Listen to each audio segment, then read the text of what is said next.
Good morning, all. CamelbackTrading.org coming to you this Wednesday morning, October 23rd. We're looking at Window Traders market profile of the ES and NQ. And once again, it's continuing as the balance continues to become longer and longer. We have a 15 wide overnight in ES, right where the single prints fill. We had a trend day up yesterday, don't forget. We're in the lower distribution right now. NQ has a 16 wide POC. They never held trend up. We're in balance, in value. Once again, worst of your risk reward. Overnight high right around value high in ES, same in NQ. Again, these aren't coincidences as far, right? No such thing as. Yesterday's volume was the 8th lightest of the year. In fact, 3 of our 10 lightest volumes of the year, and probably for 2 or 3 years, has come in this month. So like I said in last night's video, they're going to owe us some volatility and volume when we come out of this, hopefully. You could basically treat ES as an inside day. We barely took out Monday's low and came right back in. So what does that mean? It means if we come out of it to the upside, maybe we get some legs and finally test the balance high. Come out of it to the downside, and then I think you have very good odds of finally testing 58.50 and the balance low. So, again, if you're going to treat it that way, you go with it and monitor for continuation or lack of.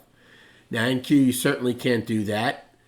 And for now, if they do come out to the downside, they're still fairly away from their balance low, which is down at 206. So they still have a ways to go, NQ, to come out of a balance. Righty went down yesterday on the daily, and right now trading at yesterday's lows after having a very wide overnight POC. I don't know if we do have 2 things today. We have the beige book at 2, and then after the close you have Tesla's earnings. So maybe, if anything, those 2 things, especially for NQ's case, can get it going for tomorrow after Tesla's earnings come out. So, again, as far as the game plan, you had to have a lot of patience at times. Yeah, well, over these last bunch of days, right? 7 days in ES, 10 in NQ. A lot of chop when you're inside of this balance. So, again, depending on where the overnight low or high is, can you front run them? Sure you can. Look at yesterday. That was amazing how they front ran the overnight low in ES and in NQ. Look at that. And then rallied. So, again, you know you're out if you have it. If this is the overnight low, now again, it's 90 minutes to go prior to the opening, but if by argument's sake, this is the overnight low, that's a good risk reward because you could use the afternoon pullback as you're out.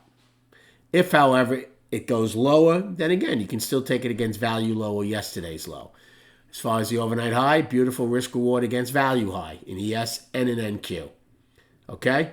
So, again, those are early plays, right? Those are plays that, that you could take a 1 lot, 2 lot on and see if they respond at those levels. So, again, I just recommend you joining this trading room and getting a live 6.5-hour webinar along with this profile being streamed. Chart-wise, I'm just going to show you ES, there it is. 7-day balance after yesterday. Very tight, no volume. So, again, whatever term you want to use, pushing the envelope. Stretching the rubber band, the water's boiling. At some point, I think we should get a pretty good move out of these balances. Good luck trading today. Thank you so much for liking and subscribing to this channel, and we'll recap at 4 p.m.